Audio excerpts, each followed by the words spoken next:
day, everybody. Welcome to Rollin with Rep. Nolan. I am at the LOB, the Legislative Office Building, and I have the pleasure of meeting with Sarah Fox, the CEO for Connecticut Coalition to End Homelessness. And I'm just excited to have this discussion because we know we need to see some changes, and it's just, I think, a good idea to just talk a little bit about, what's going on. And obviously we have a lot of questions to go through that the communities want to know about. So can you give us an overview of the current state of homelessness in Connecticut and what are the biggest challenging things we're facing? Well, so today across the state, we have more than 5,000 people experiencing homelessness. And this is a number and data that we are tracking weekly. So we have a by name list of everyone across the state experiencing homelessness. And over the past few months, we've seen 5,000 people at any given time who have experienced homelessness, with around 900 people who are unsheltered or outside living in a place unfit for human habitation, and 500 children. This last year, we saw a 13% increase in homelessness. That's after 2 previous years of increases. And the 44% of that increase were seniors and children. So we've seen a 13% increase in homelessness this past year alone, with 44% of that increase being seniors and children. And so the picture of homelessness is bleak. When we look at homelessness across the nation, it's increasing. And it's not increasing because homeless service providers don't know how to do this work, or because we don't have committed politicians, because we do, or we don't have communities that care, because we do. It's increasing because there's a severe lack of affordable housing, because the cost of everything that we need to survive is increasing, and because people who are working full-time are living in their cars because they cannot find places to rent. Now, you said something that I'm hoping the state of Connecticut can create more clarity on. And there's affordable housing, but there's housing that we need for low-income folk also. Can you share a little bit about why, what the difference is in regards to that? Well, we need affordable, so we need places for everyone to go. So we need places for, when my son grows up, so that he doesn't have to live in my basement. I want him to be able to move out, experience a wonderful quality of life in a place that he can afford. We also need housing that's deeply, deeply, deeply affordable for people who are cost burdened, or people who really do not have any other means or resources, and where they can find stable, affordable places to live. And so we have to think about housing at multiple levels. And in every community across the state, we should have a portfolio of housing that meets the people's needs that live within the community. Yeah. So whether it's someone who needs,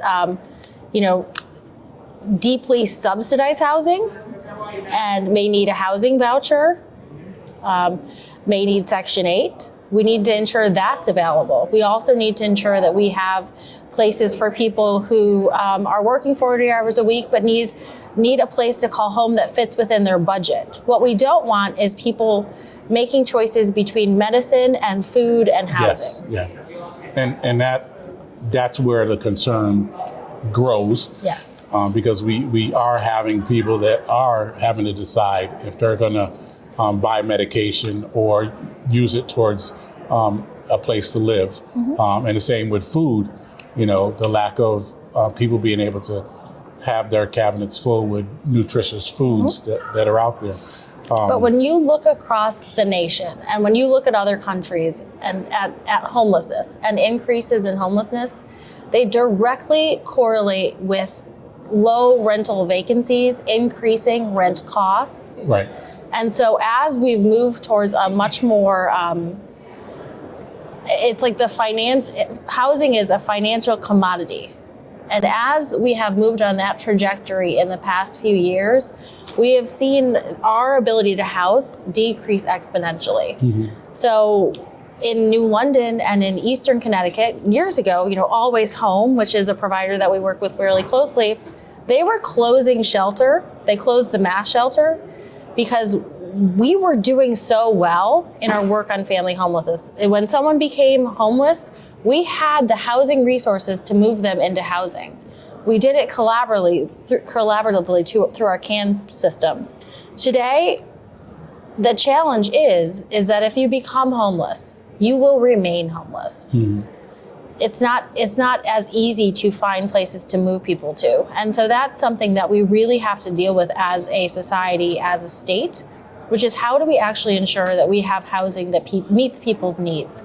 And how do we prioritize this? Because without housing, it is very, very difficult to be the human that you need to be, to live a quality of life that's decent, and to live a life that's not filled with trauma.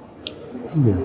So what are some of the ways that you're trying to help tackle the need and fill that gap?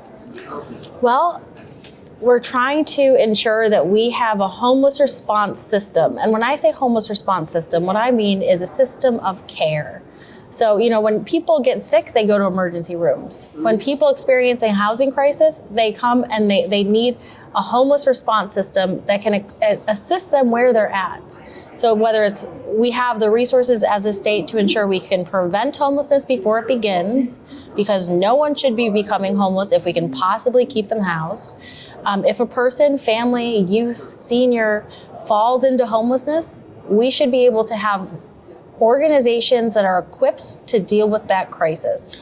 And as legislators, what is the request, the strong request, to help tackle that? Well, so we're asking this legislative session for $33.5 million to prevent, assist, and house all of our neighbors across the state, with a focus on prevention, a focus on ensuring a strong crisis response, and a focus on housing and providing people who are moving into housing with stability and supports to keep them housed. Okay. So as far as some of the most effective strategies that you're out there using, what of the things that you're doing can help prevent and reduce homelessness? Well, this legislative session, we are hoping to advance our interagency bill. State agencies, I believe, play a pivotal role in preventing people from becoming homeless. And we have an interagency task force that's led by Commissioner Selah Mascara-Bruno from the Department of Housing. And they are beginning to lead the way. And this is all about ensuring that there are positive housing outcomes for people that are perhaps returning home from the carceral system, from DOC. That we are looking at supports for families that are involved with early child care. So if they experience a housing crisis, we are connecting them with supports so they don't have to come into the homeless response system. Every dollar in this state should be laser focused on ensuring that people can remain housed, that they have the resources that they need, and our state agencies play an integral role in ensuring that we have positive housing outcomes for people that are utilizing their services. Yeah. So how does the state's rental assistance program, the RAP, and other housing initiatives support the mission to end homelessness? And I'll be talking to RAP from someone afterwards, but I just wanted to highlight that. How does it help? Well, it's proven. It's an evidence-based practice that rental assistance reduces homelessness. And the more we can provide rental assistance and ensure that people can, get the housing that they need, the better we will do as a state. That stability and that assistance is critical in connecting people with housing resources. So ensuring that we have these resources in place is critical. We support the Partnership for Strong Communities, ask for rental assistance. And then we also believe that people need to have the right supports in terms of case management supports if they need them while they're in those units. Yeah. So when someone, we have a 211 system now. So someone calls 211 and they ask for assistance because they're homeless. What is the reaction from 211? What do they do to help out? Well, so someone can call 211, but there are many people who well, they've either lost faith in 211, or they can't call 211. They can actually go to the CAN hubs. So each coordinated access network or service region has at least 2 places that people can go and have their needs met that day. Yeah. And that is a new innovation that came through this past couple of years. Our CAN hubs are an incredible way for people to go and get assistance same day if they're experiencing homelessness or on the verge of it. And 211 is connected to that as well. 211 and the CAN hubs are our initial point of entry to services. So if you're experiencing homelessness, you can call 211 and they will connect you with the region. And so perhaps you're experiencing homelessness in Eastern Connecticut. You can call 211 and they'll connect you with services in New London or several places across Eastern region. And when you come in and have that appointment, the case manager is going to have a problem-solving conversation with you to figure out, is there any way to keep you from becoming homeless? Like, what other resources do you have that can keep you housed today? Do you need a bus ticket? Do you need perhaps help with food? Are you experiencing domestic violence? What are ways that we can actually sort of like think about your experience? And then through that person-centered lens, we provide what's called diversion, which is like flexible funding to sort of meet the person where they're at. And hopefully that helps resolve their homelessness or their risk of becoming housed. So it's about connecting people to resources that they have. If they become homeless, unfortunately today, it's very likely people are going to be outside and on shelter waiting lists. That's something we do not ever want to see. So, across the state, we know we are turning away 1 in 4 from life-saving services because we do not have the resources to serve them. So whether that's warming centers or being able to provide them with same-day appointments, we are lacking about 25% capacity on our ability to serve people. So people will get on the shelter wait list, and then if an opening arises, they will be sheltered, or an outreach will be working with them during that time. And then if we get people sheltered, we're working collaboratively as a community for all people experiencing homelessness to provide them with housing resources. So we make sure people are on our by name list. And when you're on that list, we're looking, and our case managers, our housing navigators are trying to find you a place to live within the community. Okay.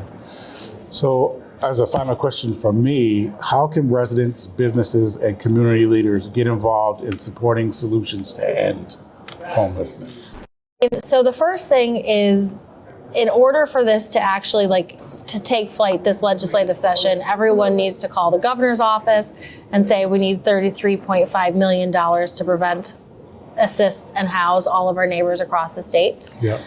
We are very concerned around cold weather and our need for annualized sustained commitments for cold weather emergency services so that people do not freeze to death every winter. Winter comes every year.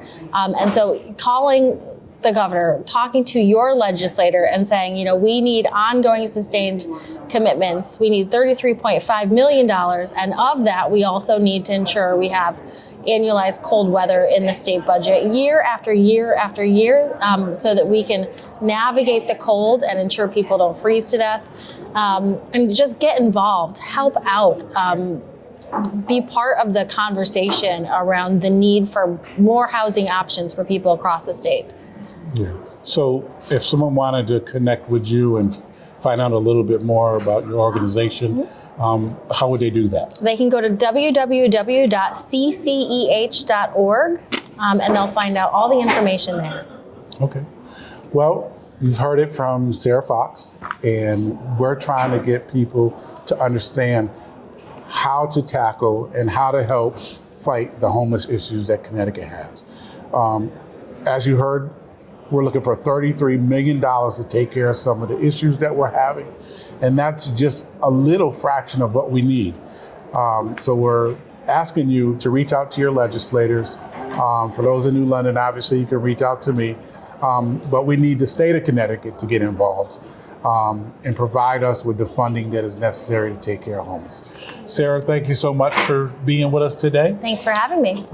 And hopefully you'll reach out at the web address that she gave and try and help those that are looking for housing. Thank you for joining Rollin with Rep. Nolan. Have a nice day.